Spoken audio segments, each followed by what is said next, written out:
Museo es unidas a través de lo mismo. ¿Sí? El concepto de cultura se ha ampliado. Hoy ya no es el mismo concepto decimonónico que nosotros entendíamos como cultura. Antes había hasta aquello de decir fulano de tal es un hombre muy culto, ¿no? Hoy se entiende que nadie es más culto porque tiene diferente información. Bueno, en cultura entra la gastronomía, la tradición, el folclore, entra una serie de cosas infinitas, ¿sí?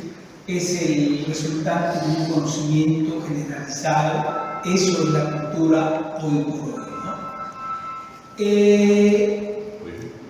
Los museos, como producto de la cultura, también se han diversificado, y los centros culturales.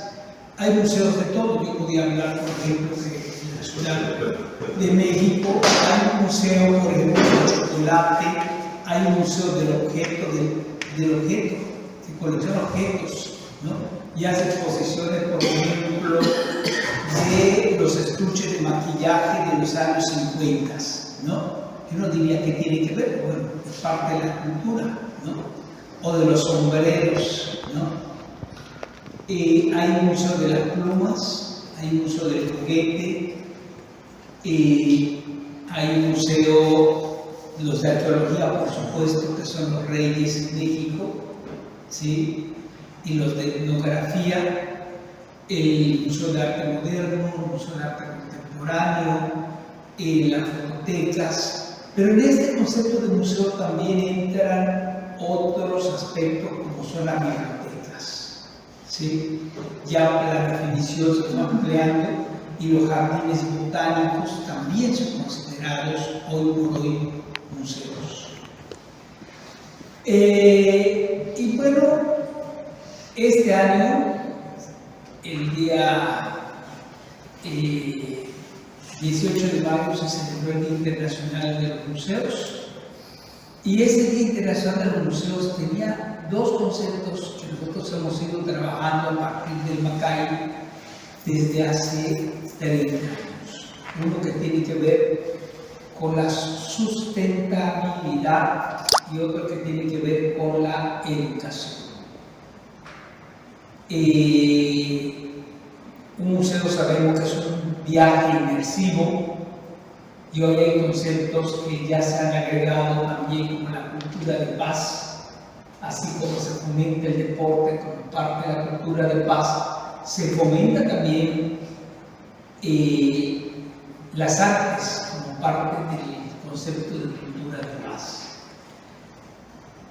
Existen algunas, cambiaron, por ejemplo, en México antes había algo que eran las garantías individuales. Yo estudié Derecho, soy graduado de la UADY en Derecho y estudié Ciencias Sociales. Parecía que no tiene nada que ver con museos, pero bueno, sí tiene que ver con museos mucho de lo que se estudia en la carrera de Derecho. Hoy por hoy esas garantías individuales se convirtieron en derechos humanos. Y el artículo 4 constitucional, que ya lo veremos más adelante, habla del derecho a la cultura, el acceso a la cultura. Estos derechos culturales van en dos sentidos: en quién va a proporcionar la cultura como tal, quién la va a fomentar, y en quién va a tener acceso a ella. Pero bueno, la inclusión también es un tema que va dentro de estos derechos culturales. Inclusión por muchas vertientes, desde la inclusión por preferencias sexuales, por género, por etnia, hasta tienen derechos culturales la gente con capacidades distintas, que han ido cambiando hoy por hoy de nombre, ¿no? Antes eran gente discapacitada, hoy son con capacidades distintas. Y bueno, esto convierte al museo en una institución multifacética. Los derechos culturales son fundamentalmente derechos humanos para asegurar el disfrute de la cultura y sus componentes por parte de la sociedad, como la igualdad, la dignidad humana y la no discriminación. Son derechos relacionados con el arte y la cultura, esa relación muy clara, porque no todo lo que es cultura es arte, ¿sí? La gastronomía es cultura, el folclore es cultura, pero no necesariamente es arte. En una amplia dimensión de categorías, que ya las estábamos citando. ¿De dónde viene la palabra mediación? La palabra mediación viene, pues, de esta forma etimológica de mediar, ¿sí? Alguien que va a servir de mediador ante algo, ¿sí? En el caso de los museos y las instituciones culturales, el mediador es la persona que va a mediar entre la obra de arte, el objeto artístico y o el espectador. Antes se consideraban guías, los museos tenían guías al interior, hoy no son guías. El guía te conduce y además el guía no necesariamente va a mediar con la obra de arte. El guía a veces explica y si lo entendiste bien y si no lo entendiste también, ¿no? No hay un proceso de comunicación perfecto que se pudiera entrelazar. La primera vez que se utilizó el término mediación como tal, se utiliza en Quebec. Pero vamos a centrarlo en el término de los museos. El concepto de mediación, que tiene que ver mucho con lo que se desarrolla al interior de un museo, participan un montón de gentes. El curador, que antes era un personaje soberbio, el curador era un personaje que no le importaba, incluso los textos de sala estaban escritos para que lo leyera otro curador, ya no le interesaba el público en general, ¿no? Con términos bastante rebuscados. Yo me acuerdo que iba uno al Museo de Arte Moderno y te decía, es que la red cultural, el tejido cultural que genera esta obra, y la gente que no estaba preparada con ese lenguaje decía, ¿cuál tejido cultural? El único tejido que conozco es el que hace la abuela, ¿no?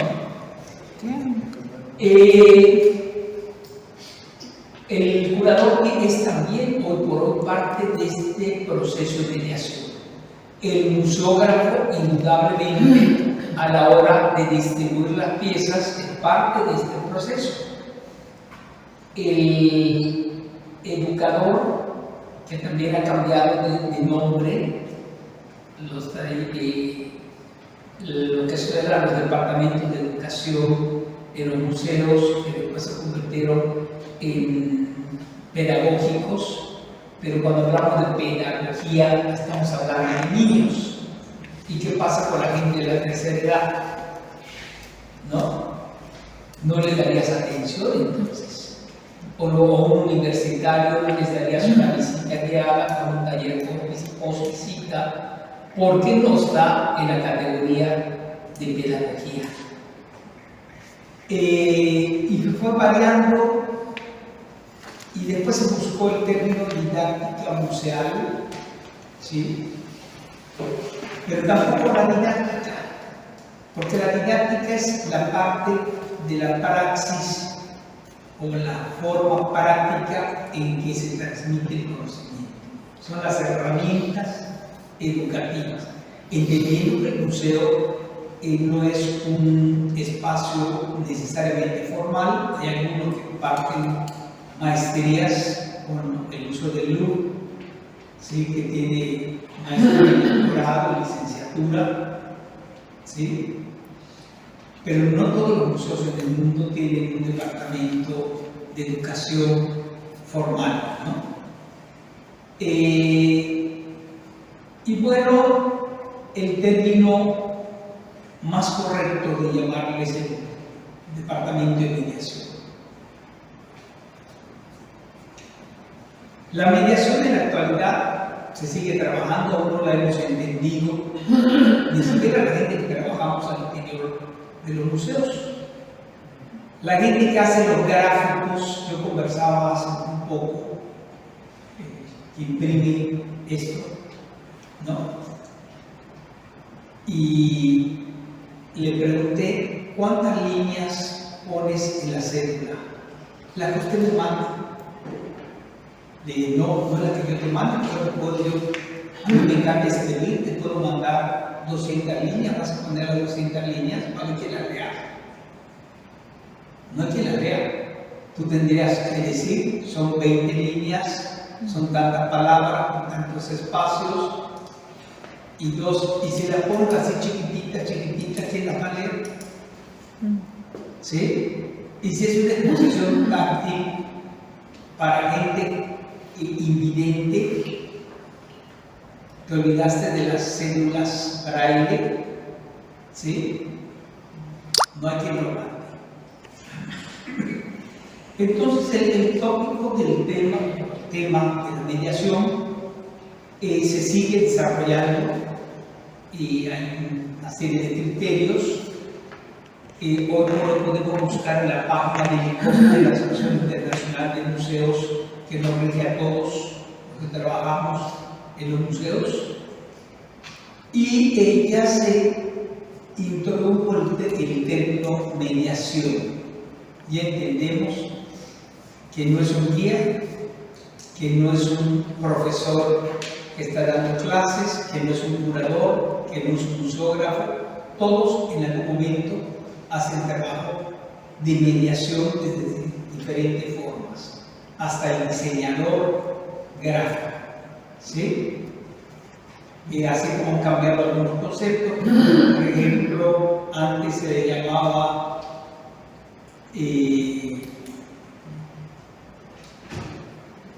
museografía, ahora es expografía, ¿sí? ¿Cuáles son los objetivos de esta acción educativa que se hace a través de la mediación? Bueno, primero, contar con recursos, actividades y estrategias con un valor por sí mismas, parte de desarrollar un proyecto museográfico o museológico, ¿sí? No como sustitución o complemento del mismo, siempre tiene que haber una finalidad. Hay museos que no tienen colecciones y que no tienen objetos expuestos. Yo pondría un ejemplo. En la Ciudad de México hay el X Teresa, que es sobre performance. Y cuando sucede el performance, pues no existe el objeto como tal. Existe la acción, ¿no? Pero la gente que va a mediar ante el público va a explicar antes de qué se trata el proyecto y después va a desarrollar el conversatorio, ¿sí? El conversatorio un poco sienta al artista, al performancero, y se platica con él de cuáles eran sus intenciones, cómo nace la idea, pregunta al público, si hay alguien que no entienda. Por supuesto que el mediador tiene que platicar conjuntamente con el curador. Allá no hay museógrafo, no existe museógrafo, existe gente hasta de utilería, pero no hay museógrafo, porque no hay museografía como se sienta y platica previamente con el artista sobre el proyecto del performance. Y bueno, él cuando va a explicar, tiene que explicar de qué se va a tratar, sin adelantarse tanto al performance que ya pierde interés. y posteriormente recoger las impresiones si la comunicación performática en esa acción se dio de forma circular. Por eso el mediador o los objetos de su acción educativa no es facilitar el aprendizaje activo en el visitante que participa en la construcción del conocimiento y vivencia del museo. Se hace un registro, sí se hace un registro del performance. ¿Sí? Sí se hace una explicación previa, a veces se han expuesto los proyectos de los performance, los registros fotográficos, qué es lo que queda al final, ¿no? Hay también un museo de la instalación, ¿sí? Que es arte Alameda, pero la instalación como tal, la mayoría son efímeras. Si tú te llevas un pedazo de la instalación, no te estás llevando la instalación. La mayoría de los objetos que se utilizan para la instalación son objetos que tienen un carácter funcional para ese evento, ¿no? Se convierte en un fetiche. Llevarte un ladrillo, por ejemplo. Yo me acuerdo de esas instalaciones, voy a revisar el arte cubano, aquellas instalaciones que hacía Belia, donde pintaba sobre la mampara y que era una pintura efímera y que ponía unos tabiques, ¿no? O que hacía que lo tuvieron aquí, ¿cómo se llama? Que hizo el muro de tabiques, el esposo de Danis,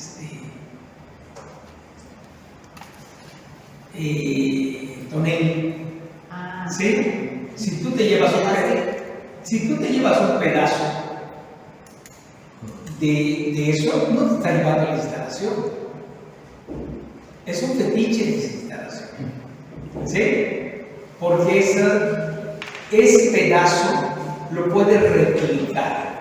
O sea, te pueden mandar por el artista, te puede mandar nuevamente los requerimientos materiales para poder hacer la instalación y la vas a replicar en otro lado. Yo pongo el ejemplo de un cubano muy famoso a nivel internacional que es Gonzalo Félix, ¿sí? De los caramelos. Imagínense guardar tanto caramelo, letra hormiga, primero, ¿no? Bueno, si no letra hormiga, y si es en una ciudad como la mía, como Mérida, que hay humedad, se ponen chiclosos, ¿no? O sea, finalmente, después de servir para la instalación, tú mejor lo repartes, que lo consuma la gente, ¿no? Le das un caramelo, pero no sirve como objeto artístico. Nada más algunos luego, como yo, he guardado algunas cosas que me cuestan mucho preservarlas. Hay una artista que se llama la congelada de uva en México, muy famosa, que hacía algo que eran así, en bolsitas congeladas selladas. En mi tierra se conoce como bolis, en la Ciudad de México como congeladas, pero con sus fluidos, con el orín. Y yo todavía tengo guardada una hasta enmarcada, pero realmente es un fetiche de una acción plástica. ¿Sí? Tengo un pan que hizo otra artista en el Museo de Arte Moderno, lo tengo guardado y enmarcado y marquizado, marquismado y todo, pero sabemos que es un fetiche, no es la instalación, es parte de algo, ¿sí? De algo que se desarrolló. Bueno, el museo como tal, el otro objetivo que tiene la acción educativa del mediador es que sabemos que los museos y los espacios culturales son espacios de identidad. Deben reconocer el lugar y el entorno. Además, si poseen una colección, como este museo extraordinario, de aquí donde estamos hoy, parte de la identidad es el entorno el edificio, pero más la conexión. ¿Sí? Y entonces reconocen la identidad del espacio. Esto le da identidad. Si tú le preguntas a un taxista como el que busqué hoy y le dices llévame al Museo Nacional de Bellas Artes, ¿sí? Te trae directamente aquí, ¿sí? Porque ya el entorno y ese lugar se convierte en un lugar icónico. Si le dices llévame al museo de, ¿cómo se llama este de los objetos que hay aquí? Arte decorativo. Arte decorativas, de llevar arte decorativas, ¿no? Todo el entorno y la gente hasta dice, yo vivo a 3 cuadras del museo tal, o trabajo a 10 cuadras de tal lugar, ¿no? Se convierten, eso, el museo y el espacio cultural dan identidad.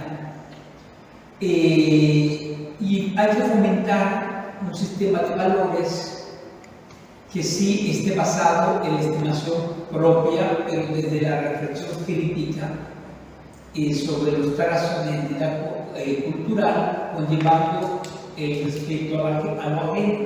¿A qué me refiero con esto? A mí me dio mucha tristeza ver en el paseo una de esas esculturas maravillosas con un jinete de estos, no sé si es que está grafiteada, ¿sí? Pero eso no es un problema de quien lo grafiteó, es un problema educativo. También pasa en México. Ahorita tenemos en Yucatán, Paseo Montejo, la mitad de las esculturas están grafiteadas por movimientos de todo tipo, ¿sí? Desde la marcha LGTBQ hasta movimientos feministas, ¿sí? No hemos fomentado respeto al entorno de la obra de arte, porque hay ciudades de museo. También queda lazo de comprensión e integración del contexto y sociocultural que estamos ubicados. Promover la igualdad y el respeto, eso es indudable una de las labores de mediador. El ejercicio ciudadano. Yo voy a poner un ejemplo. El museo donde yo trabajo no le cobra a los niños menores de 12 años, no le cobra a los discapacitados con capacidades distintas, no le cobra a la gente de la tercera edad, los estudiantes, es una copa voluntaria, pueden depositar una monedita de $1, que es nada, o no depositar nada, ¿sí? Los yucatecos pagan 20 pesos, el turismo nacional 40 y el turismo extranjero 60 pesos, ¿sí? Claro, el ser ciudadano mexicano, el ser ciudadano del lugar, si no tienes una de las características de exención, paga solo 20 pesos. 20 pesos mexicanos son $1 aprox, ¿no? Si eres mexicano, pagas 30 pesos, y si eres extranjero, 13 pesos. Los cursos son gratuitos. La visita guiada son gratuitas. La visita debe enfocarse en procurar los sentidos. Aquí lo que estamos viendo es una instalación, una exposición de Ana Cristina Mejía Cotero, que trabajó junto con Ricardo Ángeles un proyecto de cerámica y metal que era una exposición táctil para gente invidente, gente ciega, ¿sí?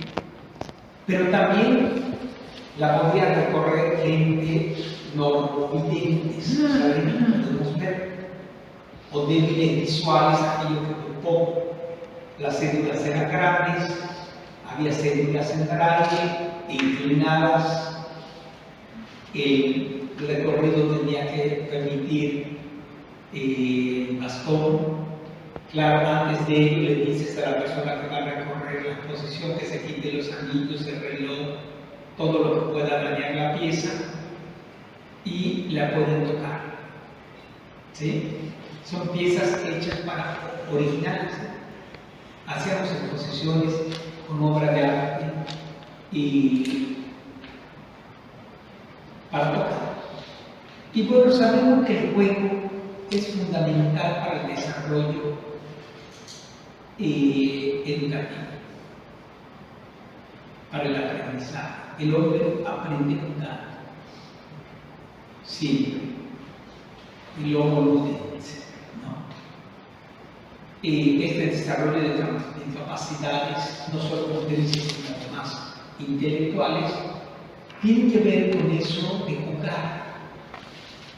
Cuando nosotros hacemos una visita guiada, dependiendo del tipo de público, la visita guiada del museo, a mí me toca darlas absolutamente todas, no sé si para mi suerte o para mi desgracia, ¿no? Pero yo podría decir que hay dos públicos que me encanta atender: la gente de primaria y la gente de la tercera edad. La gente de la tercera edad,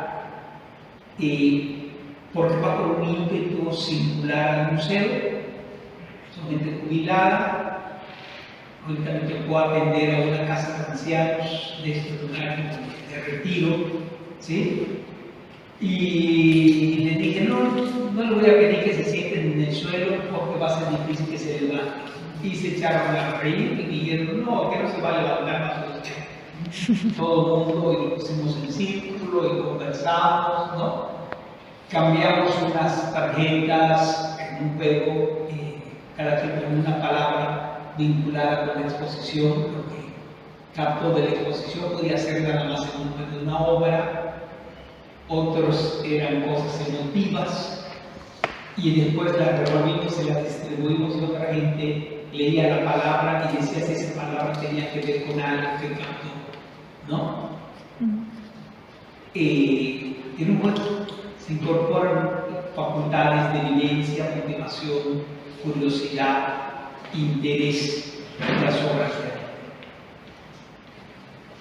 Eso es vital dentro de los procesos de dirección.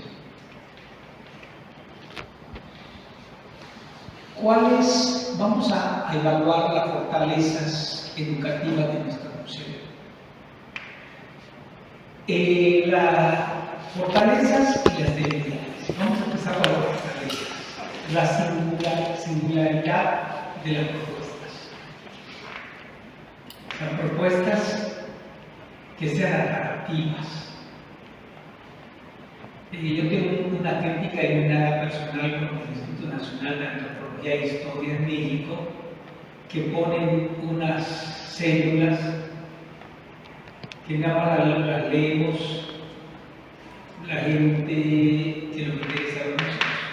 Larguísimas, 80 líneas. ¿Quién va a leer 80 líneas? Si quisiera leer, te compras un libro de historia, ¿sí? No vas al museo. Y después te saturan todas las salas haciendo un barroquismo que ya no es absolutamente nada.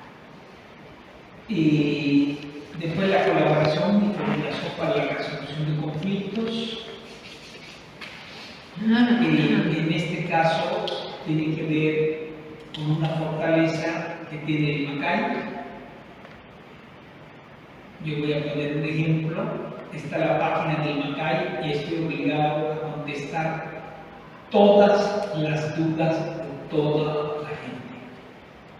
¿Sí? Me la pasa Javi, que es auxiliar vigilante en mi conciencia, Javier, y yo la contesto, se la devuelvo a él la revisa, si está entendible, le pregunta a la gente qué edad tiene, para que podamos explicarlo de acuerdo a la edad, porque si pregunto a un niño como parte de una tarea, pues el lenguaje tiene que ser uno.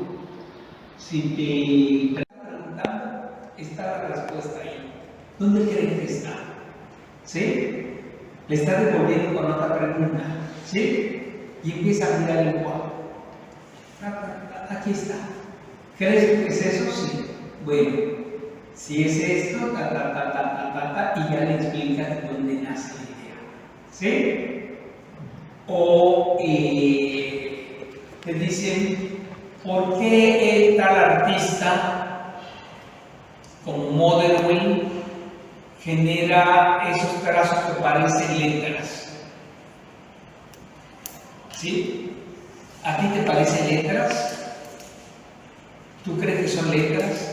¿Y qué tal si te diría yo que son gestualidades a veces nada más?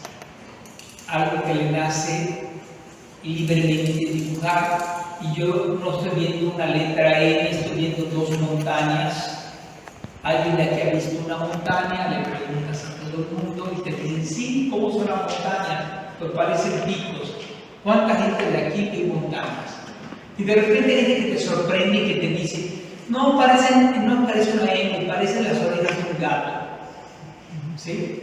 Y digo, bueno, eso es una idea que es válida, porque la polisemia, que es la lectura del espectador, también es válida en el proceso de mediación. Las capacidades, digo, de empatía. No puedes poner a alguien que se desespere, jamás, como mediador de públicos. O alguien que esté pasando por un problema personal, que todo el mundo lo tiene. Yo prefiero mandarlo a otro departamento temporalmente, no lo estoy excluyendo en su departamento porque a veces tiene mucha vocación, pero el momento no es ese. Entonces no tiene empatía con el visitante, ¿no? Hay gente que no le gusta tratar con niños, se desespera. Los niños de kinder son la muerte, ¿sí? Tienes que tener paciencia. Yo decidí no tener hijos voluntariamente y ahora tengo que atender niños de kinder, ¿sí? De veras que de lo que huyes, en ello caes. Pero bueno, como sé que son 2 horas o 3 horas la visita con los niños, pues trato de llevarlo en paz esas 3 horas. Ahora sí que hago un ejercicio mental, me siento con ellos, platico, Después hago disparado en la oficina y se los dejo a los del departamento de mediación para el taller de visita, ya que se hagan cargo ellos de las actividades, ¿no?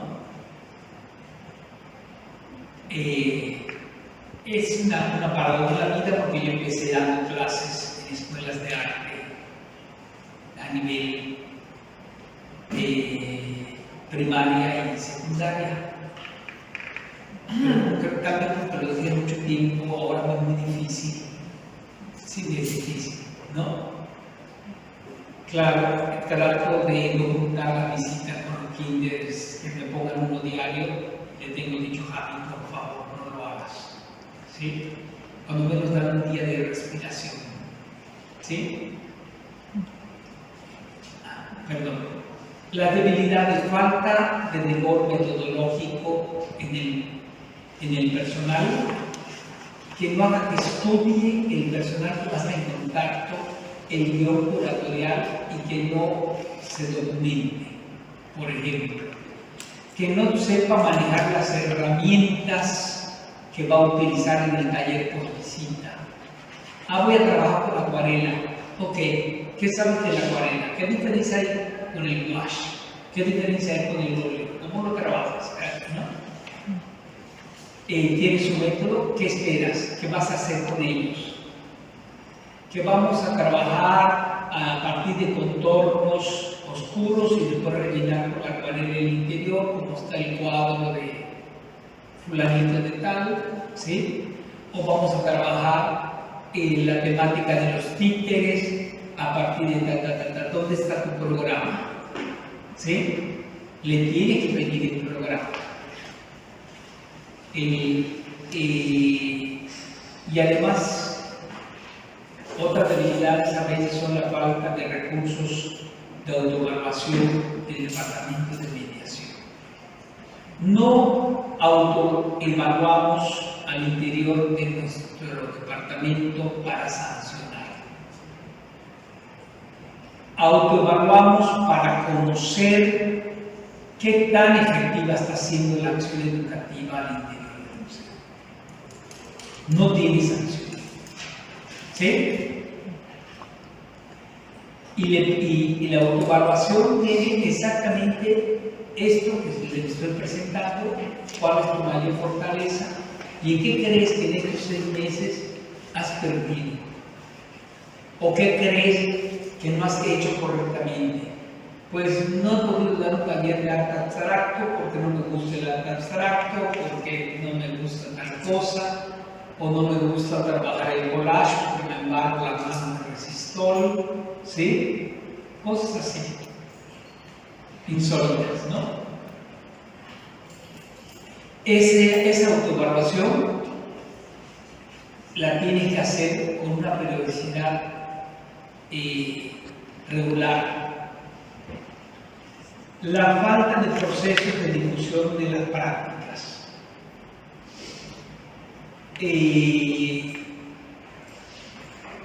Tienes que difundir lo que se está haciendo como proceso de mediación. Hay talleres infantiles, yo los subo a la red de Macay, los talleres infantiles gratuitos para niños de tal edad y para adultos, o va a haber una plática con fulano de tal, o es para estudiantes de arte de la UADY, ¿sí? Abierto a estudiantes de arquitectura o de comunicación, ¿sí? Y la tienen que defender. El exceso de improvisación en las prácticas educativas. Esa es una debilidad terrible. Hay gente que se saca un as de la manga.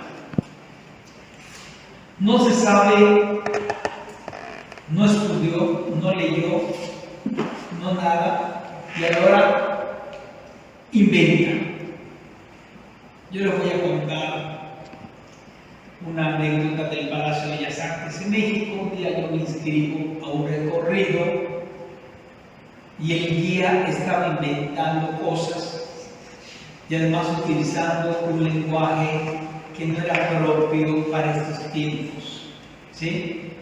Por ejemplo, decía fulano de tal, que era maricón, por cierto. ¿Qué importa ser maricón o no maricón? ¿No? No venía al caso. Si alguien te pregunta por qué pinta puros desnudos masculinos, pues armó la reforma porque es una gente que era homosexual, ¿no? Y es una historia además inventada, que sé de dónde se la sacó el hombre ¿sí? Que cuando terminó la visita, yo le dije, oye, yo creo que ya debería retirar. Porque te tengo grabado y yo creo que te pones a estudiar o te deberías retirar. Estás improvisando, estás haciendo una serie de mentiras. Ni nació en tal año, ni nació en tal parte, ni era homosexual, ni esto. Te consta dónde lo leíste, dónde lo documentaste, dónde lo sabes. ¿Sí? Lo hizo porque en su época era más fácil tener modelos masculinos que modelos femeninos en la academia, ¿sí? Por eso pintaban en el siglo XIX hombres, no por otra razón. No leíste ni las épocas. O sea, demasiada improvisación, ¿no?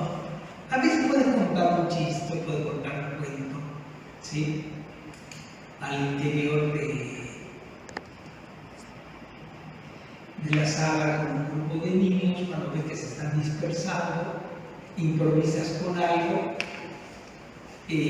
a veces caramelos en la bolsa, y les digo que me responda, le voy a dar un caramelo, y digo, los caramelos a veces son para mí, no tan grande, estoy gordo, y se los das, ¿no? Y te responde, es una improvisación momentánea cuando ves que están dispersos, ¿no? Pero no puede haber un exceso de improvisación, al menos no en el contenido que se da. La existencia de una infraestructura deficiente. ¿A qué me refiero con eso. El taller de actividades educativas o de mediación en el Macay tiene que tener aire acondicionado. Imagínense meter aquí 30 niños, 40 niños con el calor de 45 grados ahí en Yucatán. No te van a prestar atención, van a acabar hechos una sopa, eso sí no se te desmaya. ¿Sí? Y tienes que tener las herramientas necesarias, preparadas, los pinceles lavados antes, todo lo que vas a hacer, la muestra previa de qué es lo que pretendes, ¿no? No sé si hasta aquí hay alguna pregunta. Bueno. Departamento de Servicios Educativos, Mediación. ¿Cuál es su objetivo de este departamento? Proporcionar un servicio de calidad que refuerce la función pedagógica, ¿sí?, del museo a través de diversos programas, proyectos y actividades lúdicas y educativas con el objeto de facilitar el conocimiento y la apreciación por parte del público, ¿sí?, de los diversos bienes culturales exhibidos en el museo. Yo voy a poner un ejemplo. Ahorita tengo una exposición de Sonia de Lunay, o de Luní, ¿sí? Sonia de Luní fue pintora, hizo diseño, hizo la esposa de Lunay, de Luní. Y bueno, tengo una serie de emprendedores de época, tengo una máscara de seda de época. Si fueran señoras que no están vinculadas a la cultura, al arte, digamos, de visita, como estas señoras del retiro que fueron, ¿sí? Lo que más les gustó fue la máscara y los prendedores, los tres prendedores, ¿no? Y entonces vas a destacar la importancia, cómo vas a hacer el comparativo entre los prendedores y la mascada con la gráfica y con los dibujos de Sonia. ¿Sí? Cómo utilizar la papeleta, cómo está el gallito, un gallito en portugués, porque está gallito en portugués, tanto el prendedor como la gráfica, ¿no? Vas vinculando, vas destacando. Las funciones del departamento educativas, esto se lo voy a dejar para que lo circule.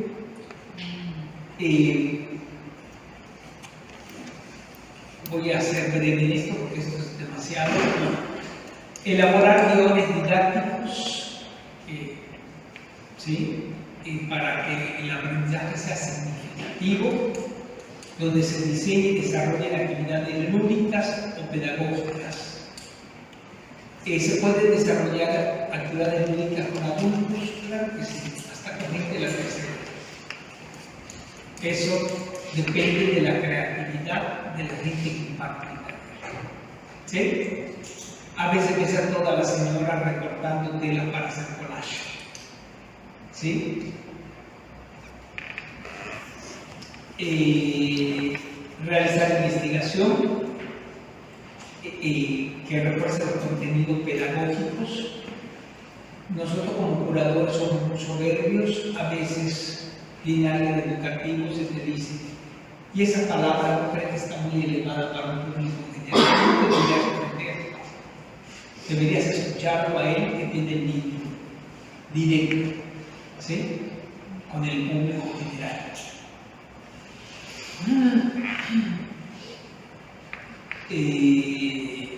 Investigar toda la gente que imparte para mejorar tanto los procesos de mediación como para conocer lo que se exige. Promover la participación de grupos sociales en el rescate y la preservación del patrimonio, lo que les hablaba hace un rato, ¿sí? desde que vas a entrar a la sala, antes de entrar, cuando tienes un grupo, o sea, de niños de preescolar o adultos, le dicen, no puedes tocar porque hay 3 cosas. Hay que tener recomendaciones. No tocar con los dedos, generar una grasita, y cuando toca la obra de arte, la grasita se queda ahí y es ácida, tiene como ácido, como limón, y a la larga va a dañar una sumar en la obra de arte. No puedes gritar, puedes hablar. No puedes gritar porque hay otra gente que le gusta ver en relativo silencio la obra de arte. Y no puedes correr porque te puedes caer primero tú. Y en segundo término puedes lastimar a alguien y además puedes tumbar una obra de arte. ¿Sí?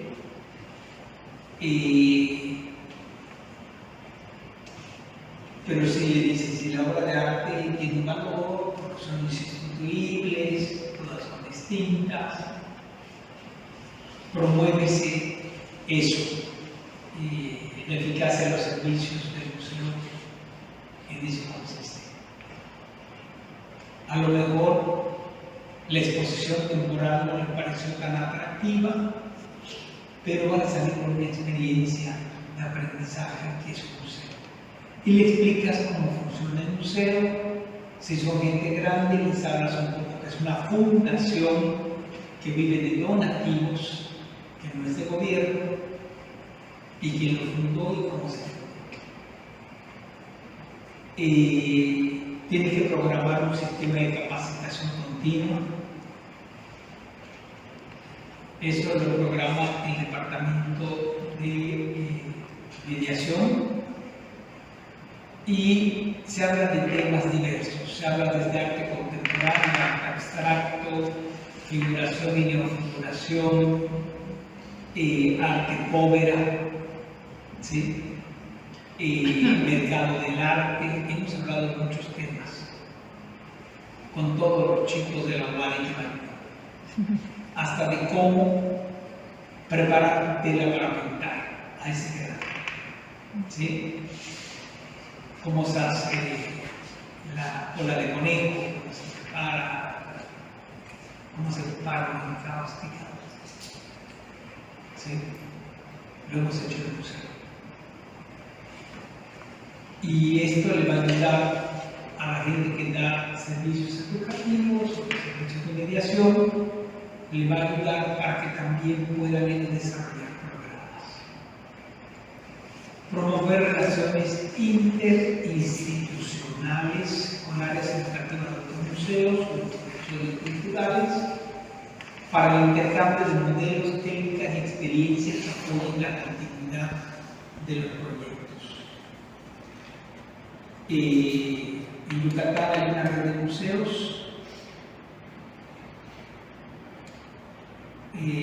Se participa en la red de museos, pero cuando llega alguien a visitarme, que es una curadora en particular, y llega a la visita personal a Mérida, me van a ver, siempre les digo, tienes una hora mañana, convoco a los chicos de la UADI para hablar un tema. Y se les entrevista en un podcast hecho por los estudiantes, que se llama Chismearte, lo pueden buscar en las redes, donde lo único que apruebo es el tema en general. Yo no me meto a aprobar lo que se pregunta ni lo que nada, es libre. Es de jóvenes, del lenguaje de los jóvenes, para hablar.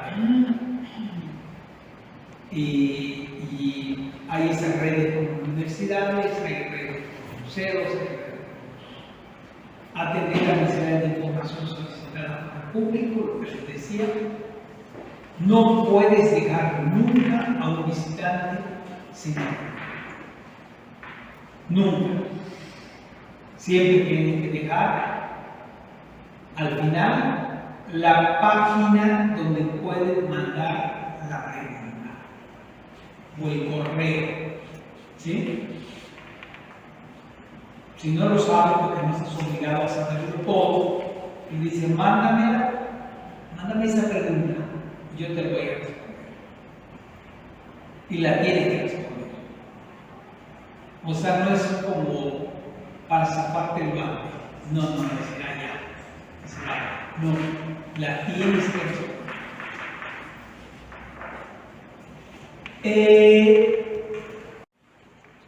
Bueno, el modelo de dimensiones para evaluar el programa educativo del museo, primero son los objetivos, generar sensibilidad hacia el patrimonio, puede hacer un cuestionario, preguntas, ¿qué te parece que el valor, las obras de arte son valiosas o no? ¿Por qué?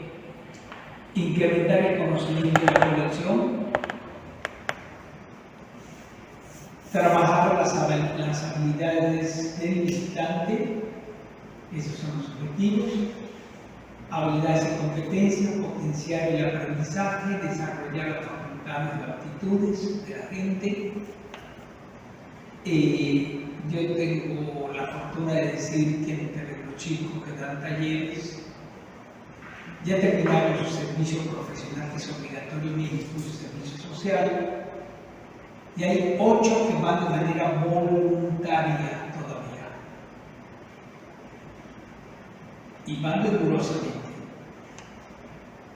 al museo. O sea, siguen yendo a pesar que ya no están obligados. Hay un número de horas particular.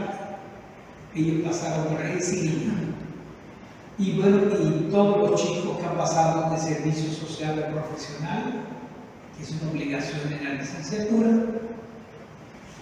todos pasan al museo a platicar a veces, a consultar la biblioteca,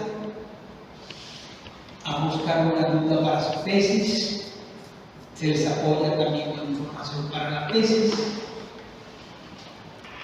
Y he tenido que realizar tesis de licenciatura sin ser sínodo ni nada.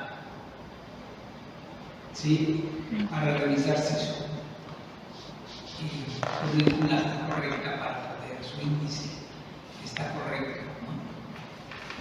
La metodología, bueno, la metodología positiva y descriptiva,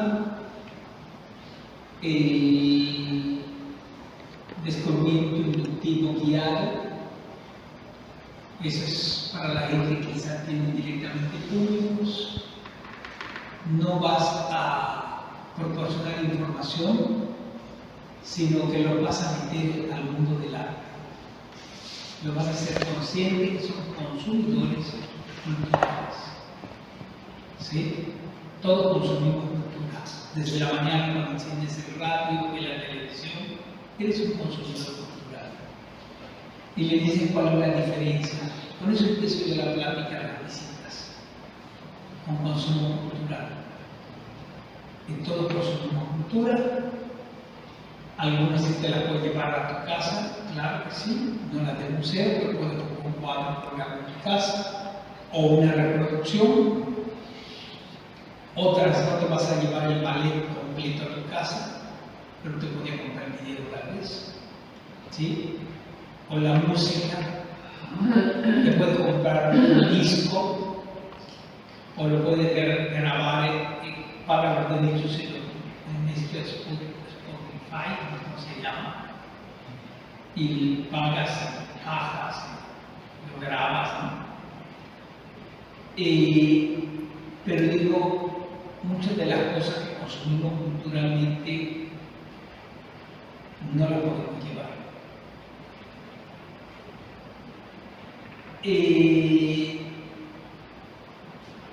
Después, las preguntas estructurales, analíticas al público, que no nada más, ¿les gustó la muestra?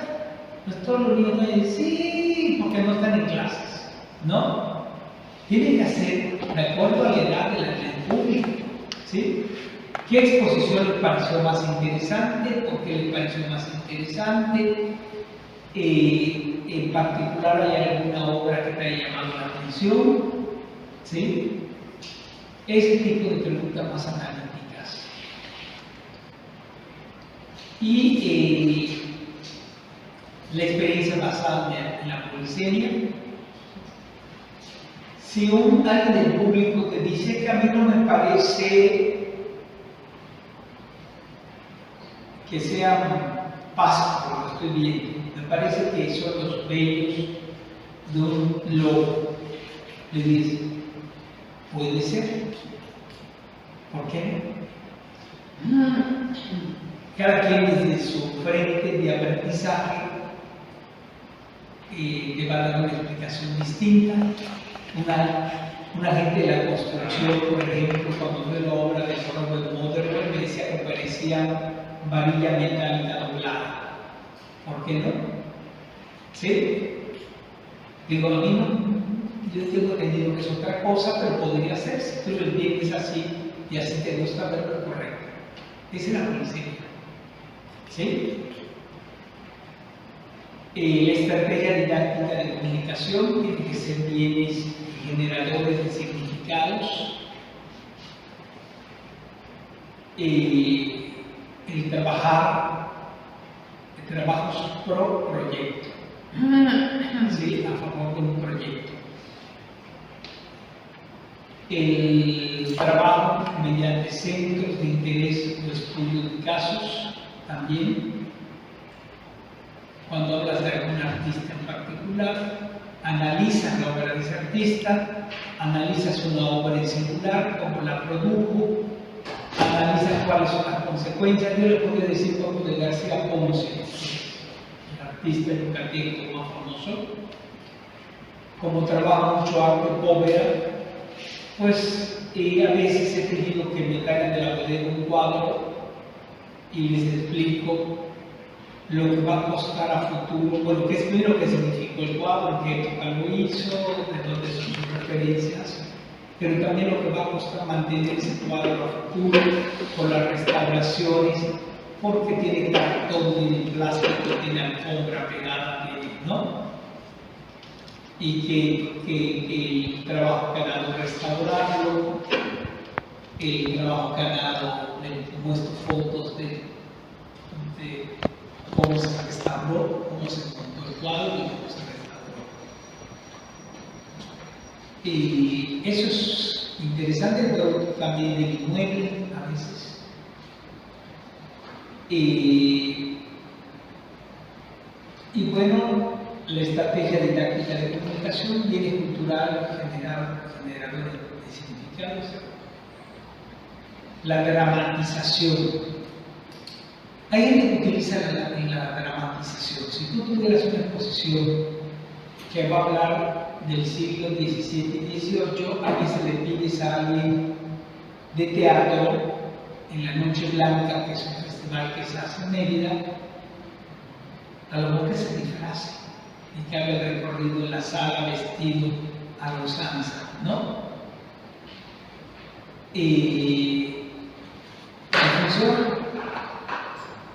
En la exposición de Leonora Carrington, que se hizo en una galería en la ciudad de Mérida, hubo una persona que se disfrazó como se vestía Leonora Carrington para hablar un poco de su vida, ¿sí? En primera persona, lo cual me parece extraordinariamente didáctico, ¿sí? Porque la gente entendía y decía, me casé y viví, tuve un hijo y fíjense que mi hijo Pablo y hace tal cosa y mi hijo Gabriel hace tal cosa y yo no sé dónde y me metieron al psiquiátrico porque decían que estaba loca, pero no estaba loca. Lo que pasa es que yo veía los fantasmas, ¿sí? La motivación a partir del juego, que eso ya lo hablamos, motivar a partir del juego al espectador. Recursos tradicionales, esos son los básicos, lo mínimo que debe contener un museo, que son las fichas de trabajo, hojas de sala, cédulas explicativas, espacios de lectura, la expografía, que es la museografía, los paneles, conferencias, talleres, actividades, post visita, al caso después de la visita, ¿sí? Puede ser desde un conversatorio hasta un taller de pintar. Es muy curioso porque lo estudié de unos médicos que querían pintar. ¿Sí? Claro, si tocan arquitectos salen algunas cosas muy interesantes, pero si tocan médicos salen unas cosas rarísimas, ¿no? Pero querían pintar y se puso pintura y trabajar, ¿no?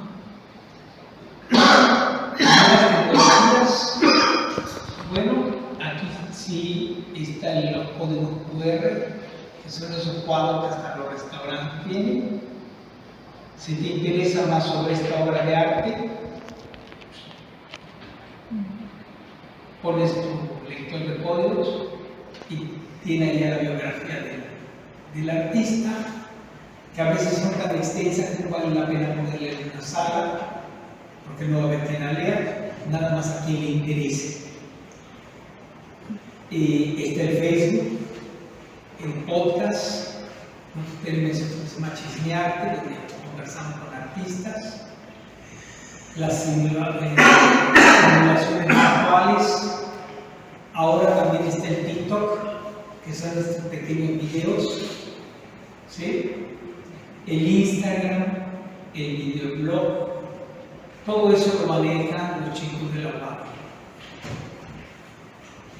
Sí, claramente yo soy bastante nulo para eso, lo hacen. Y bueno, y funcionan para ciertos públicos. La gente joven le fascinan estas cosas interactivas. Ayer hablaba casualmente con un museo de museos interactivos, ¿no? Como un museo de cualquier categoría puede ser interactivo. Yo pondría un ejemplo. Un museo de moda puede ser interactivo, sí. Te plantas y tomas tu foto y después aparece el vestido como a la usanza de tal año, 1950, ¿sí? Y puede ser hasta juguetón porque puedes poner allá como quieres aparecer vestido de mujer o hombre. Cómo vete a la mujer y aparece tu cara, el peinado de los 50, pero con cara de hombre, con bigote, ¿no? O eres una mujer y dices quiero parecer como vestían los aztecas, ¿no? Podría ser interesante. O puedes hacer como el Museo de la Muralla China, que va haciendo el recorrido de cómo se fue construyendo, qué pasaba en las provincias, ¿sí?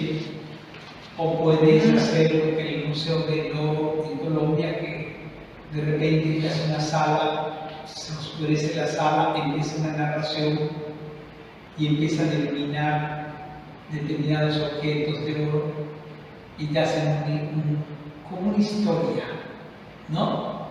O el luz y sonido de Chichén Itzá o Uxmal en Yucatán, ¿sí? Toda la cenefa de los castillos y que se va por el enano de Uxmal del castillo y así, ¿sí? Y se oyen los bailarines que vienen para la coronación y la risa de la hechicera, ¿no? Todo eso funciona. ¿Preguntas? Resulta el tipo de visita. A veces te dicen, son niños de preescolar, ya sabes que más de 30 minutos no lo vamos a recorrer de 2 horas. No hay un niño de primero de preescolar que aguante 2 horas. Se desesperan, se cansan, se hartan. En el taller sí pueden descansar 3 horas separados, pero en el recorrido a las salas, elige la sala más vistosa. Planeas el taller con visita, la puerta al público, hablas de los materiales de apoyo, los horarios. Por ejemplo, yo nunca recomendaría personalmente un taller para niños fuera de la tarde, después de comer. Cuando lo que quieren los niños es dormir, ¿sí? Si a veces los adultos en la tarde estamos somnolentos, imagínense un niño puede comer. El tiempo de recorrido, es vital saber qué tiempo le vamos a destinar por el tipo de público y algo que tenemos que pedir siempre que nos soliciten una visita: la edad. ¿Sí? Porque si vas a hacer un recorrido con una gente que tiene 90 años, pues tampoco te vas a aventar 3 horas de pie con esa gente. Llega un momento que también se habla, igual que los niños.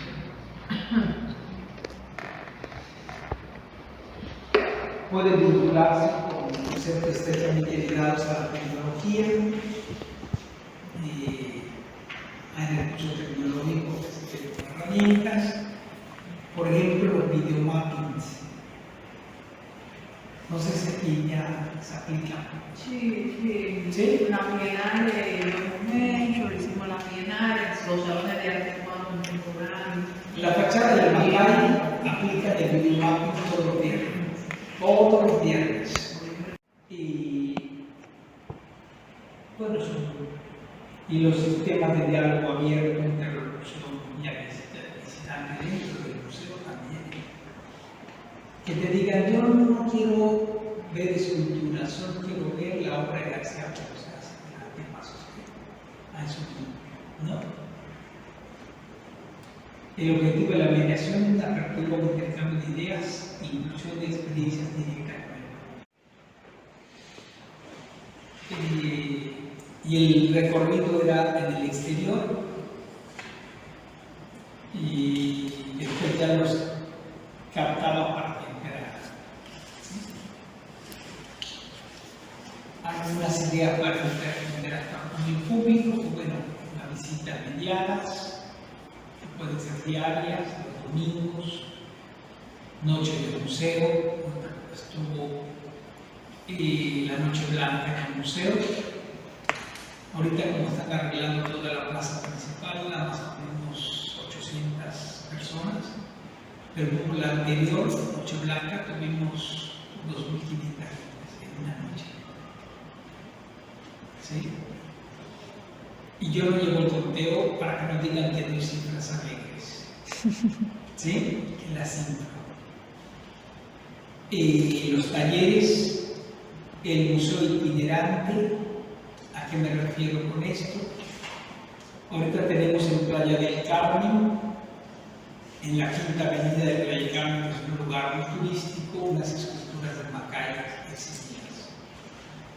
¿Sí? Y aparece la visita de Macay, ¿no? Tiene que tener la cédula, el rigor de una exposición, pero en la calle.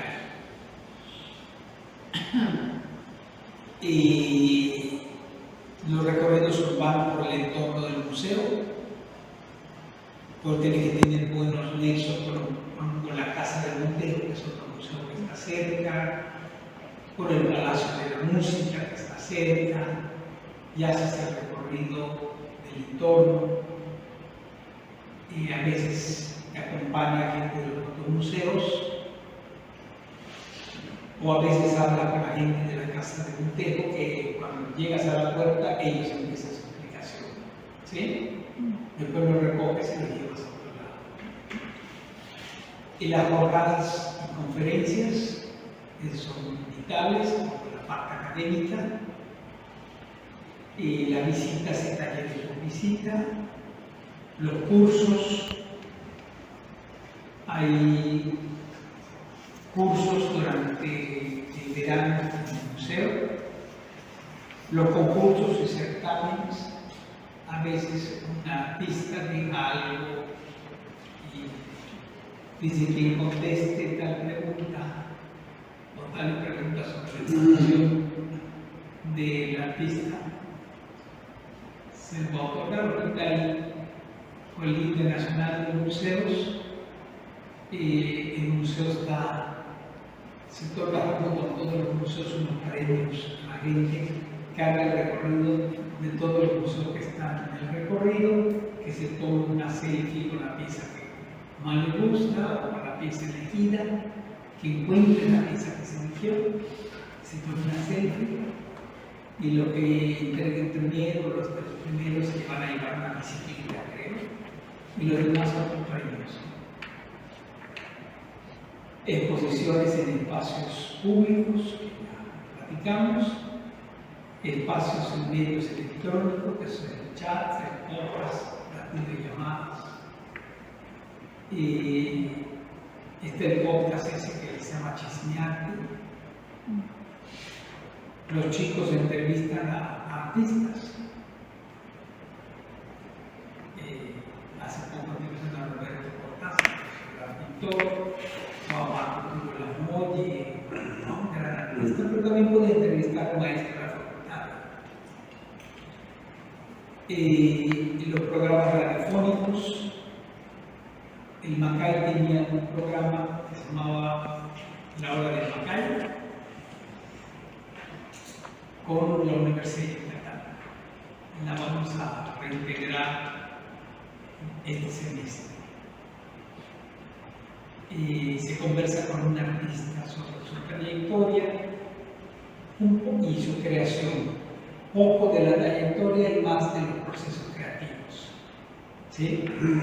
El concepto que lo lleva a integrar ese concepto, cómo llega a él, etc. La mediación debe pensarse como un componente de estrategia del museo relacionada con la educación y la comunicación, promover el papel social inclusivo de instituciones. Esta fue una exposición que hablaba sobre estas cuestiones de la iglesia en Roma, de estos maquinarias en hombros, que se llaman máquinas en hombros, que son unas cosas grandísimas que cargan en algunas zonas, que aún en Guatemala lo hacen, que parecen designificaciones, ¿no?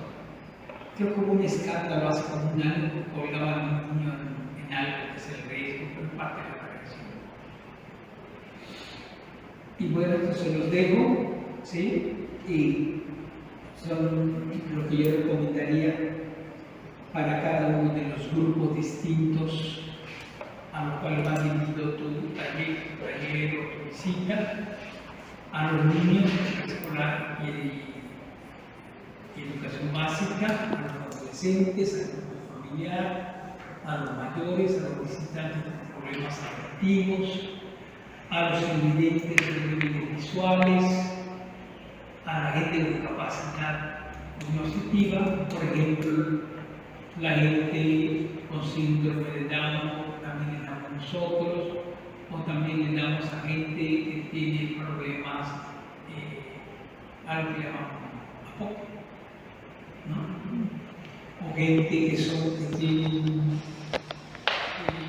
¿cómo se llama? Que está tan de moda, que no soportan olores, autistas.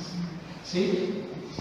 Tenemos una psicóloga en el museo, Anita, trabaja en el departamento de administrativo, pero es especialista en autismo. Entonces, cuando ya es autista, ella nos auxilia para generar el espejo que le llaman, ¿no?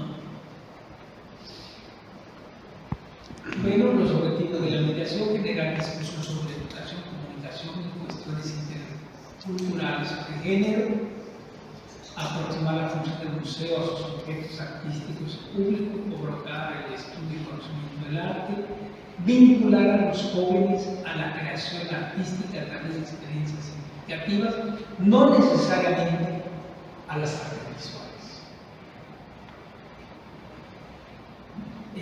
Nosotros cuando recorren el museo le decimos que existen otras posibilidades además de las artes visuales: la danza, el teatro, la literatura, ¿sí? La música. El día de ayer hubo 2 obras de teatro en el museo, con La Noche Blanca, ¿sí? Porque se trata también que vaya gente que le interese el teatro.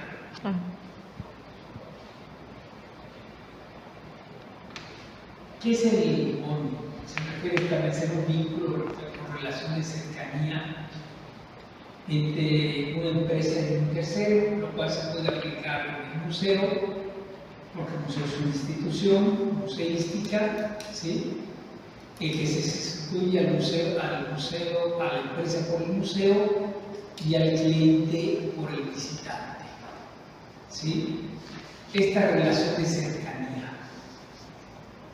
Esta relación de cercanía, e incluso hay gente que te dice, a mí me gustaría que usted me invitara a las inauguraciones.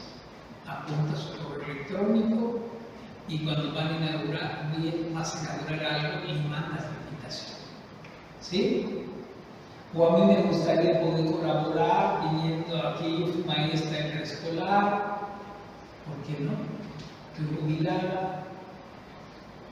O a mí me gustaría poder dando un taller de inteligencia emocional a través del arte, ¿por qué no? En la Ciudad de México hubo una gente que me pidió hacer una cata de vinos con obra que fueran puros bodegones, de este género pictórico bodegón, que incluyera el vino, hacer el recorrido y después hacer la cata. ¿Por qué no? ¿Sí? La cata en 3 tiempos, etc. Comunicación afectiva, y pues bueno, esto tiene que ver con cómo se establece la relación entre quien da el mensaje y el visitante, y evitando siempre los malentendidos. Y también hay barreras semánticas. Esta serie que escriben para que nada más se lean las cédulas, o que hablan. Hoy tenemos un movimiento muy fuerte en México, que es el movimiento feminista. Entonces, cuando te refieres, dices todas, todos y todes. ¿Sí? Y lo tiene que decir. Muchas gracias por venir, ¿no? Pero si tienes un grupo de gente de la tercera edad, evitas hablar de todes, porque si tú mencionas todes, las señoras le hinchan, ¿no? ¿Sí? Tienes que saber a tu público para poder expresar la palabra, relacionar con los procesos lingüísticos. Las cédulas de sala, yo evito hablar de géneros, son muy general. O sea, por ejemplo, en vez de poner niños, pongo la infancia. Incluye niños y niñas, ¿sí? Vamos a poner niños, niñas, varones, hembras, ¿sí?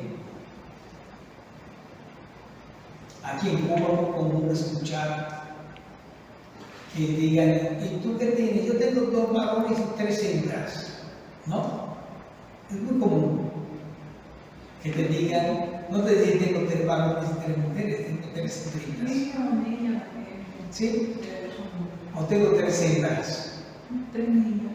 Pero bueno, todavía ayer un plomero dijo, yo tengo 2 hembras, más fácil, ¿no? Claro, eso lo dices en México y te linchan, ¿sí? Porque hembra pareciera que estás refiriéndote al pie de cría. ¿Sí? Entonces, eso es una barrera semántica que evita el proceso de comunicación para la gente que hacemos proyectos de comunicación. El ruido y la retroalimentación se trata de cualquier fenómeno que interfiere con el proceso comunicativo o modifique el mensaje. Ese es el ruido. Yo voy a poner un ejemplo de ello.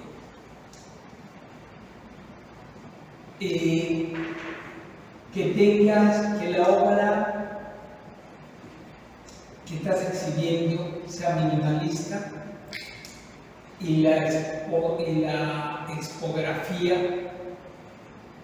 sea brillante y la gente ya no va a ver la obra, va a ver la museografía.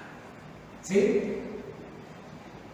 Hay un ruido visual o cuando saturas una sala que todo el mundo sabe sentir algo. Pero también puede ser lo que sucede en ti. ¿Sí? Por ejemplo, con qué lenguaje hablas, con qué fuerza de voz hablas, con qué calidez hablas. A veces te dicen, ay, está molesto, parece que está regañando. ¿No?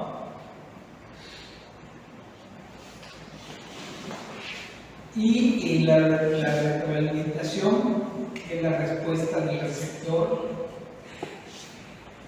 cuando hace la interpretación del mensaje, y este es lo que realmente genera el proceso comunicativo. No podemos tener al artista parado frente a la obra de arte para que nos responda. Todo proceso de exhibición es un proceso de comunicación. Está el emisor, que es el artista, ¿sí? El receptor, que es el visitante, y el mediador, que es el que hace la lectura.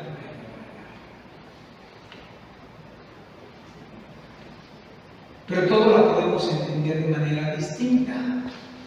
Por ejemplo, hay algunos curadores que hacen poesía de las obras de arte, o no podrá seguramente contar, hay gente que le pides un texto para una exposición, y quién sabe cómo se inventan cosas que tú dirías, ¿dónde lo sacó? ¿No? Son textos que no tienen nada que ver hacer poesía con ello. La educación activa, bueno, que es la educación que es del museo. Por ejemplo, aquí la gente de la tercera edad, ¿sí?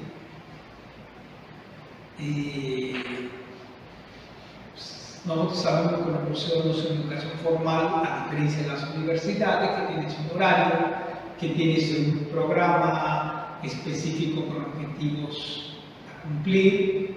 A lo mejor puede variar, y a lo mejor a la hora cuando se presenta la persona, que es esta niña de negro, que dice, vamos a ir después al Museo de la Ciudad.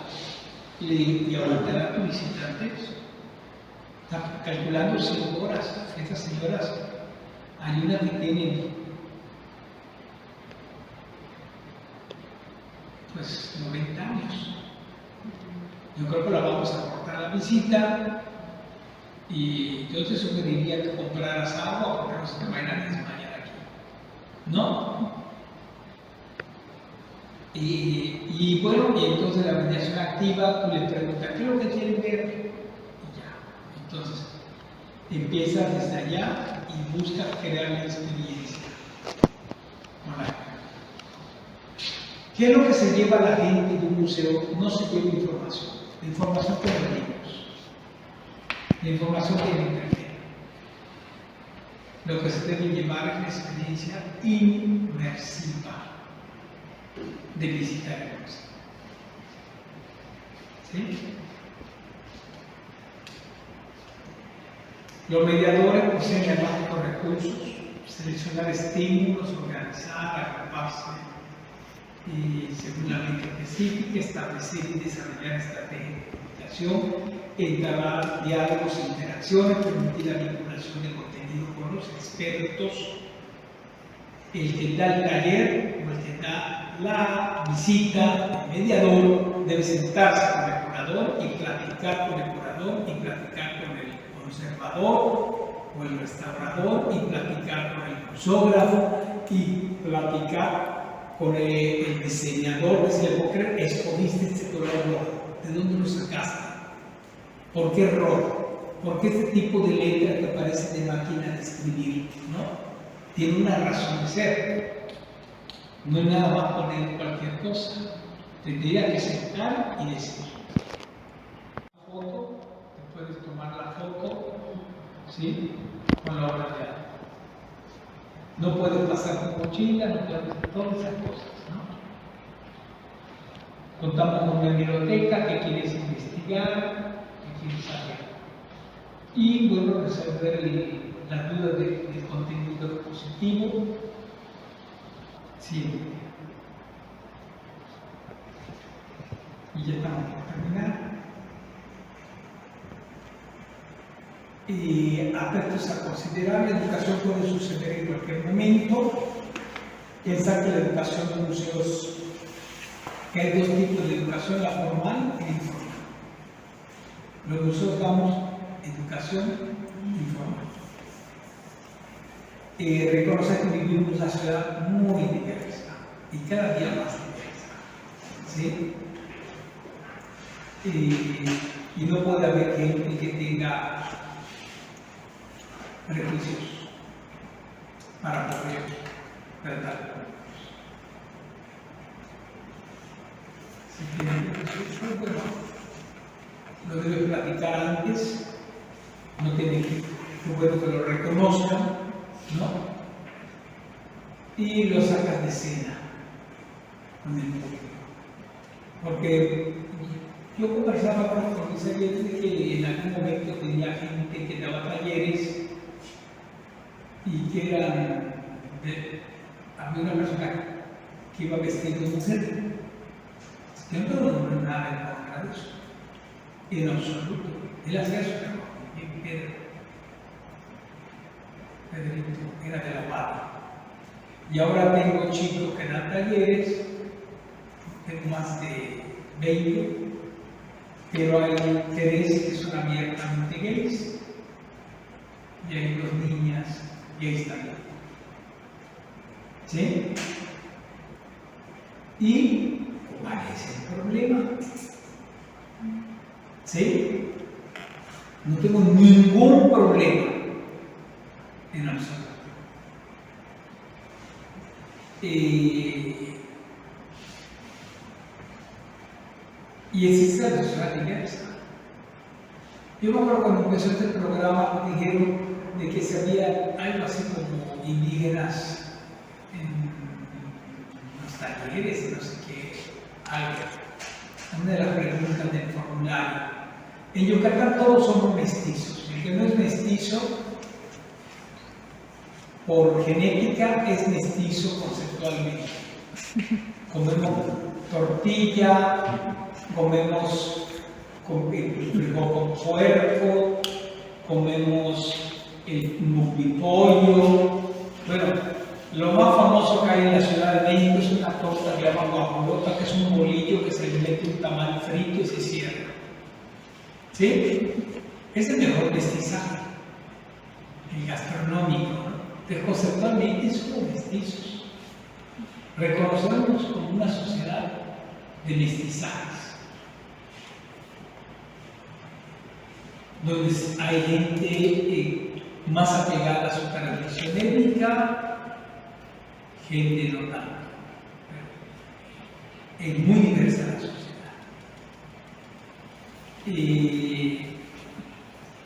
Los protagonistas de una visita son los visitantes.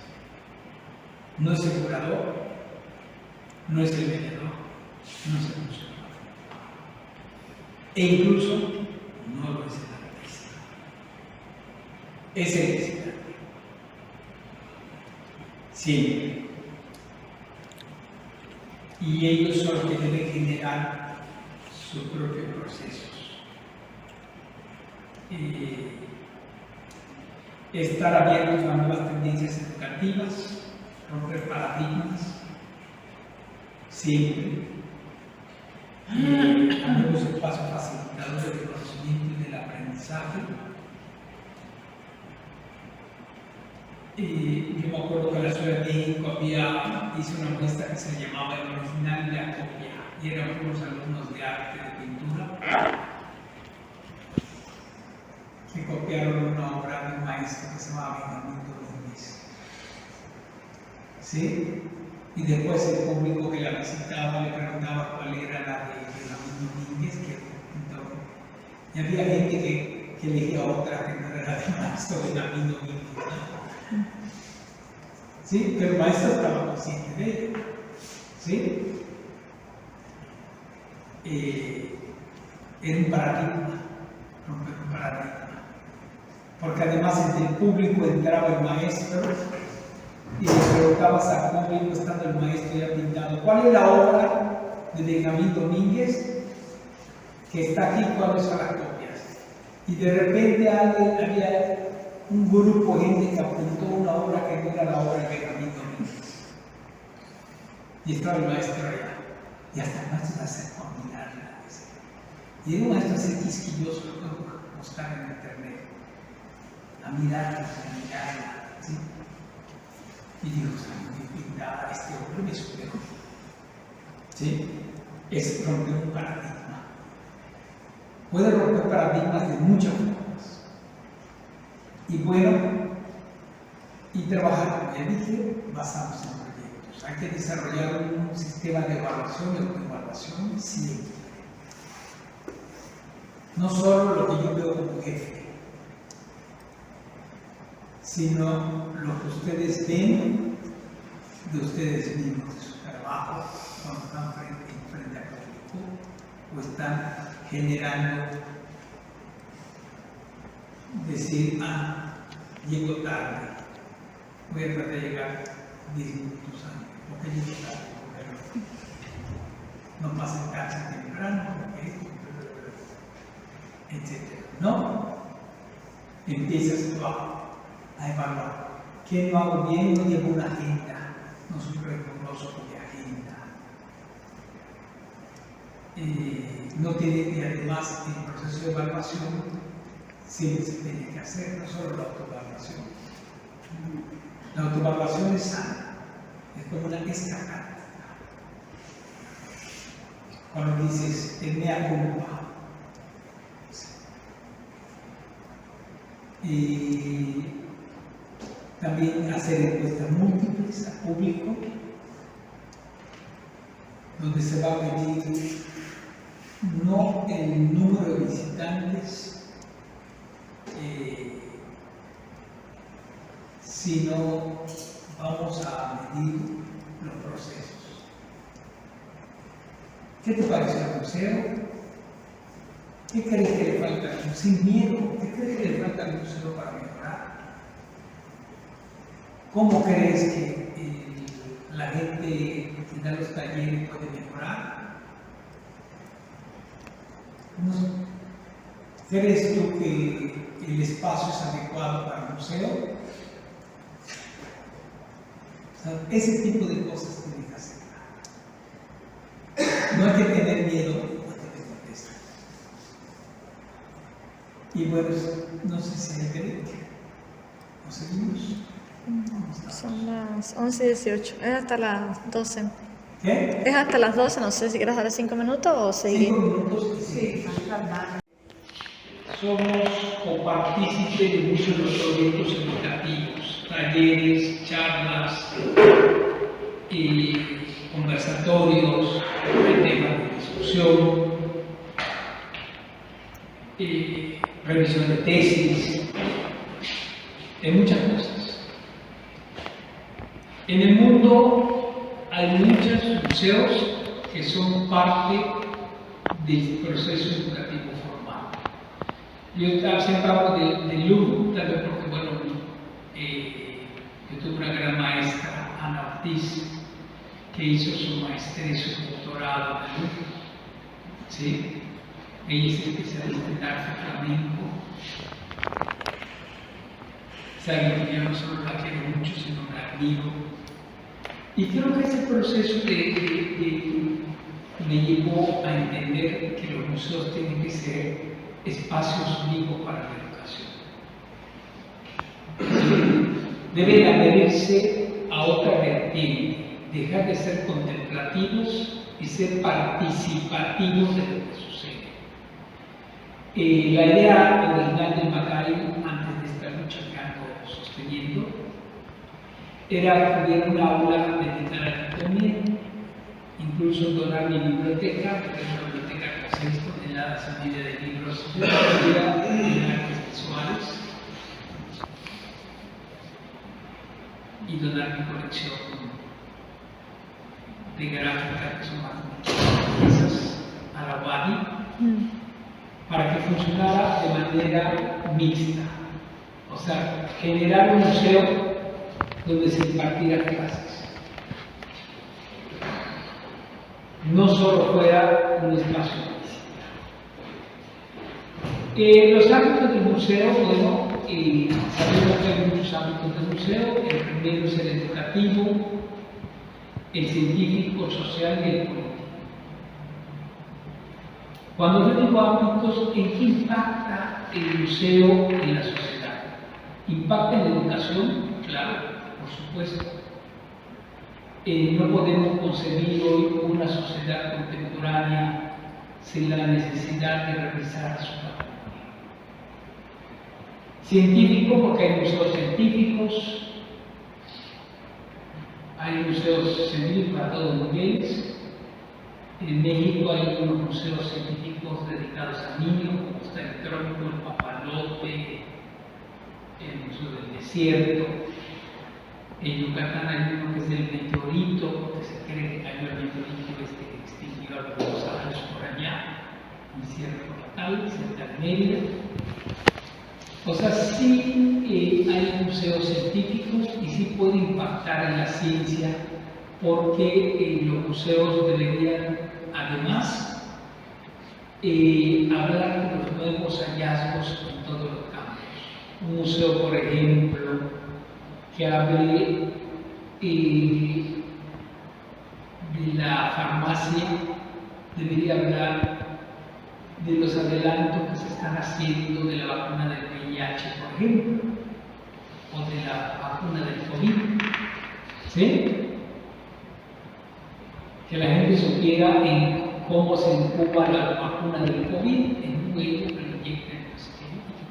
Esas cosas la gente no lo sabe. En lo social, por supuesto, hoy por hoy los museos estamos obligados a generar un cambio, en el discurso, en cómo vemos las cosas. Es una paradoja de la vida de que los primeros que tomaron la apertura, hablar un tema de la sexualidad de las mujeres y del arte, tomaron el feminismo, fueron los museos. Y los primeros que trataron el tema de los grupos gays en el mundo entero fueron los museos. ¿Sí? Antes que lo tomaran los políticos, los museos ya lo habían estudiado. Mujeres en el arte como creadoras. ¿Sí? Y antes que se hablara de algunos temas como la cuestión de la identidad, ya lo habían tocado los museos con esta famosa performancera que superaba. ¿Sí? ¿Sí? ¿Sí? Francesa, que superaba. O sea, ya estábamos adelantados. Somos los museos sin un cambio en la vida social. Y hablamos de ello. Y a veces nos adelantamos tanto que la gente se asombra o se asusta. Y en lo político, bueno, todo museo siempre, aún en los sistemas más rigurosos, se habla de libertad, la libertad creativa, se habla de ciudadanía. Aquí hay una pieza expuesta no hace mucho sobre el bloqueo de Tonelli, que me pareció una buena, maravillosa. ¿Sí? O sea, finalmente estás hablando de temas políticos. ¿Sí? Pero también hablas a veces de temas que incomodan también a la gobernabilidad, ¿no? Vamos a hablar, hay una generación rusa que se llama la generación Bulldozer, de este grupo de artistas que fueron empujados por esos inmensos tractores Bulldozer hacia el río y hacen una muestra sobre ¿sí? La generación entonces que es el South Art, como el Pop Art de los rusos, ¿no? Y habla de ello. Pero también se ha hablado de algunas transgresiones que han cambiado el pensamiento político. Paralelo a la creación de las primeras marchas feministas de los movimientos de liberación sexual, pues se estaba exponiendo a igual en un museo, ¿sí? Y estaba hablando de identidad, estaba hablando de cosas que hoy por hoy todavía siguen siendo innovadoras para muchos.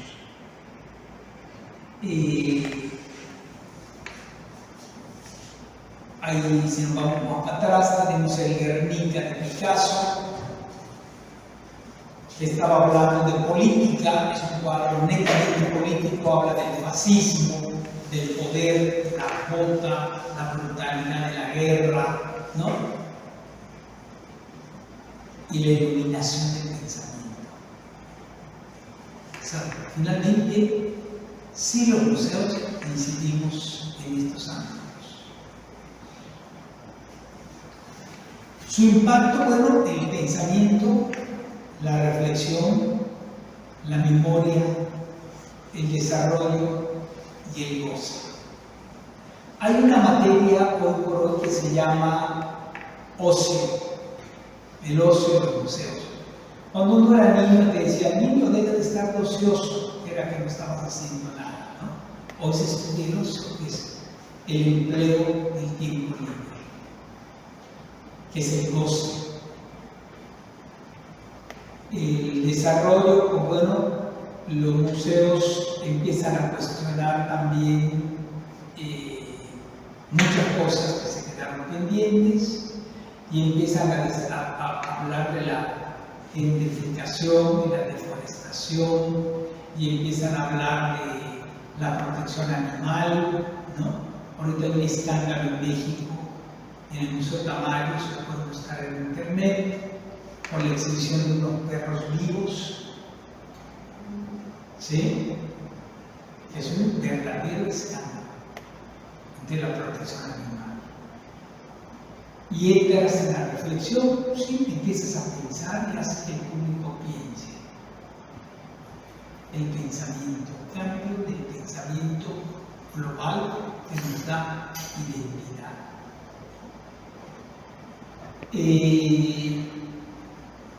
Aquí hay mucha gente joven, pero no.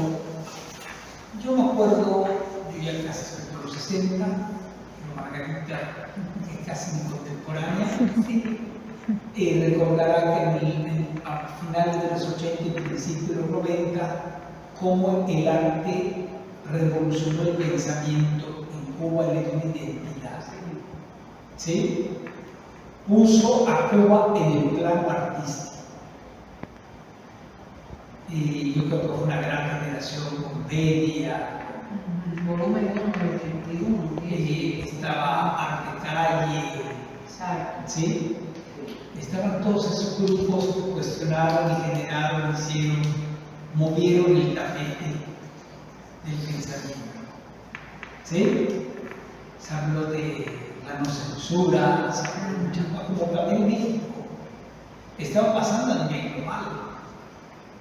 Teníamos artistas en México, como Julio Galán, o como una Mesení que estaba hablando de la paridad de género, y estaba hablando también de las parejas no convencionales, ¿no?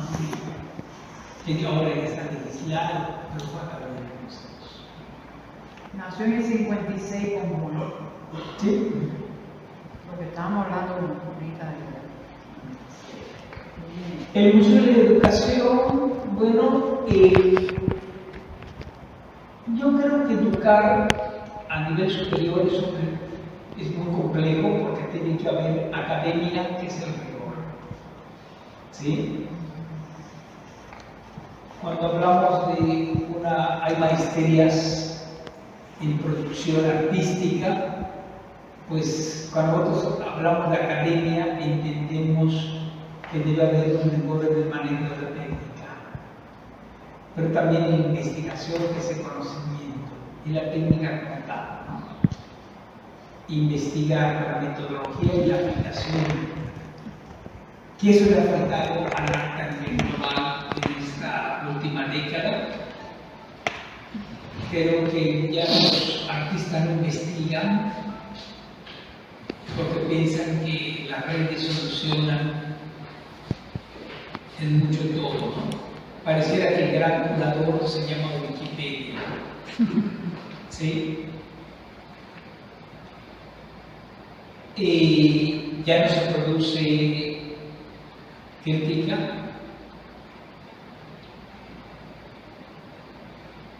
no se produce tanto arte como uno pensaría, sí, objetos estéticos hay muchos, pero hasta no es un arte.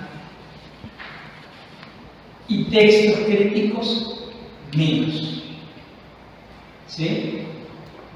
Esa generación de grandes críticos, de grande gente que generaron, voy a poner un ejemplo aquí en Cuba, Severo Sarduy con el neobarroquismo, ¿sí?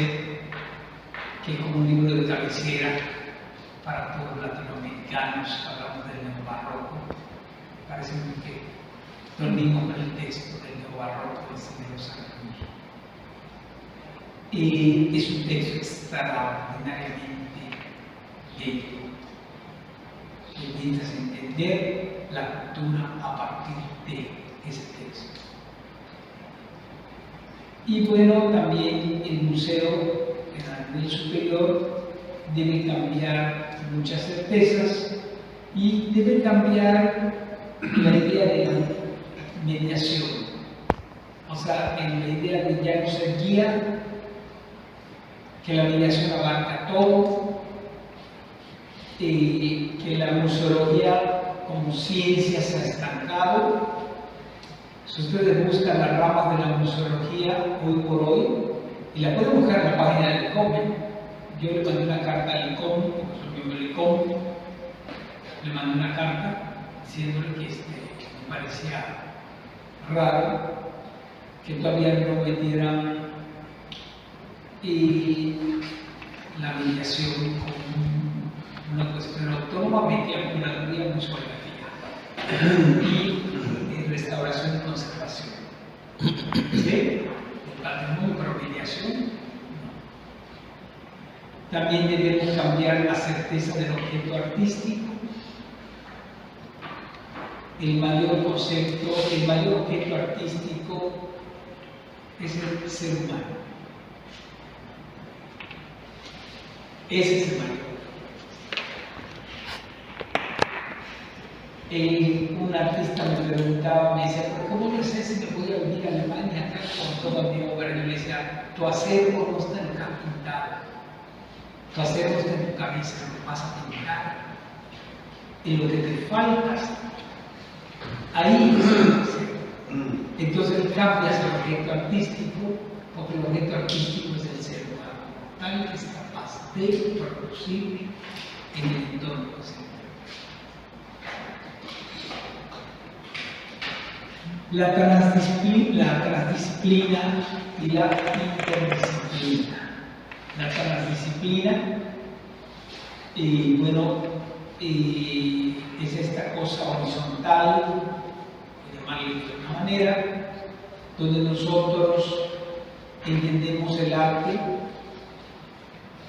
a la paralela de la ciencia, ¿sí? Como una totalidad organizada donde hay diferentes actores. Ahora que estuvimos en México y que realizamos algunos proyectos, la mayoría tenían que ver con transdisciplina o con interdisciplina en la Ciudad de México de las tesis de maestría y de doctorado, ¿no? Eran muy científicas. Y la interdisciplina, que es la cualidad de ser interdisciplinario, es decir, aquello que se lleva a cabo a partir de la puesta en práctica de varias disciplinas. Por ejemplo, el arte cibernético, el arte a través de las herramientas electrónicas, la proyección, el dibujo, por ejemplo, ya ha cambiado, ya la definición de dibujo en las fotos es ya una sucesión de puntos puestos en un plano, ¿sí? Y hoy por hoy puedes trazar un dibujo en una máquina con tu lápiz y ser proyectado a la pared. ¿Y quién te dice que no es dibujo? Es dibujo, ¿sí? Efímero, pero dibujo. Y puedes ir retrabajando. Estás trabajando con herramientas de la ciencia, estás haciendo interdisciplina. Y bueno, y si además quieres producir el objeto artístico, podrías hoy por hoy hacer esa impresión en 3D, en una impresora en 3D, y te sale el dibujo ese en 3D. ¿Sí? Y si además quisieras poner en movimiento, pues te buscas a alguien que sepa de electrónica y que se mueva el dibujo de una manera u otra, y que tenga un chip que enciende no sé dónde, y el arte sonoro y que suene las cercas, etc. ¿No? O sea, ya nada nos sorprende. El mediador, finalmente, el mediador es el que establece el puente entre el uso y sus visitantes, ofrece en diversas visiones de la colección, adecuándola al verso público.